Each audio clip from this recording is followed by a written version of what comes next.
Corona మహమ్మారి ప్రపంచాన్ని కుదిపేసిన నాటి నుండి ఇంటి నుంచి పనిచేసే వారి సంఖ్య బాగా పెరిగింది. అయితే ఇంటి నుంచి పనిచేసిన, ఆఫీస్ నుంచి చేసినా కదలకుండా ఎక్కువసేపు కంప్యూటర్ ముందు కూర్చోవడం చాలా ప్రమాదకరమని నిపుణులు చెబుతున్నారు.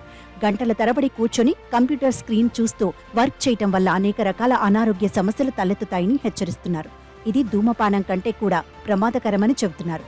డ్రైవింగ్ వంటి పనుల్లో కూడా ఎక్కువసేపు కూర్చొని పనిచేయడం మంచిది కాదని హెచ్చరిస్తున్నారు. దీనిపై కనీస అవగాహన లేకుంటే ప్రాణాలని హరించే వ్యాధులు వస్తాయని అంటున్నారు. రోజుల తరబడి ఎక్కువసేపు కూర్చొని పనిచేయటం వల్ల వెన్నుపూసపై తీవ్రమైన ఒత్తిడి పెరిగిపోయి వెన్ను నొప్పి వస్తుంది. మెడ కండరాలు సైతం బిగుసుకుపోయి తీవ్రమైన నొప్పి వచ్చే ప్రమాదం ఉంది. రక్త ప్రసరణ సరిగా జరగక రక్తనాళాల్లో గడ్డలు కట్టే అవకాశం ఉంది. ఇది చాలా ప్రమాదకరం. శరీరంలో కొవ్వు పెరిగిపోయి ఊబకాయం వస్తుంది. ఊబకాయం వల్ల అనేక రకాల గుండె సమస్యలు కూడా వస్తాయి.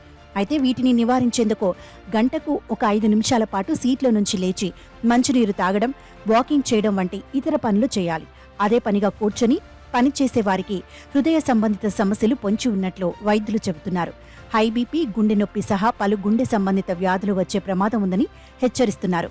రక్త ప్రసరణ సరిగా లేక జీవక్రియ తగ్గి గుండె సమస్యలు వస్తాయని, కాబట్టి అప్రమత్తంగా ఉండాలని నిపుణులు సూచిస్తున్నారు. గంటల తరబడి కూర్చోటం వల్ల మన శరీరానికి క్యాలరీలు ఖర్చు చేసే అవకాశం ఉండదు. దీనివల్ల బరువు పెరిగి ఒబేసిటీ వచ్చే ప్రమాదం ఉంది. దీంతో అనేక రకాల గుండె సంబంధిత సమస్యలు వచ్చే ప్రమాదం ఉంది. అందుకే తరచూ సీట్లో నుంచి లేచి నడవటం అలవాటు చేసుకోవాలి. కదలకుండా పనిచేసేవారిని తీవ్రమైన వెన్నునొప్పి, కీళ్లు, మెడ, కండరాల నొప్పులు వేధిస్తాయి. అందుకే వాకింగ్, జిమ్ చేయటం మంచిది. ఈ నొప్పులు వస్తే రోజువారీ కార్యకలాపాలకు తీవ్రమైన ఆటంకం ఏర్పడుతుంది. కాబట్టి ఇవి రాకముందే జాగ్రత్త పడటం మంచిది. రోజుల తరబడి ఇలా కూర్చొని పనిచేసేవారిలో టైప్ 2 డయాబెటీస్ వచ్చే ప్రమాదం ఉన్నట్లు నిపుణులు చెబుతున్నారు. ఇన్సులిన్ సెన్సిటివిటీ తగ్గటం, బలహీనమైన గ్లూకోజ్ జీవక్రియ కారణంగా ముప్పు పొంచి ఉందని హెచ్చరిస్తున్నారు. అందుకే రెగ్యులర్గా వ్యాయామం చేయాలని సూచిస్తున్నారు. ఎక్కువసేపు కూర్చోటం వల్ల అది ఆయుష్పై ప్రభావం చూపించే అవకాశం ఉన్నట్లు వైద్యులు చెబుతున్నారు. ఇదే అంశం పలు అధ్యయనాల్లో కూడా రుజువైనట్లు తెలిపారు. శరీరానికి సరిపడా శ్రమ కల్పించాలని, పని మధ్యలో తరచూ బ్రేక్ తీసుకోవడం మంచిదని నిపుణులు సూచిస్తున్నారు. ఎక్కువసేపు కూర్చోటం వల్ల మానసిక సమస్యలు వచ్చే అవకాశం ఉంది. మానసిక కుంగుబాటు, యాంగ్జైటీ వచ్చే ప్రమాదం పొంచి ఉంది. తీవ్రమైన నిరాశలో కూరుకుపోవచ్చు.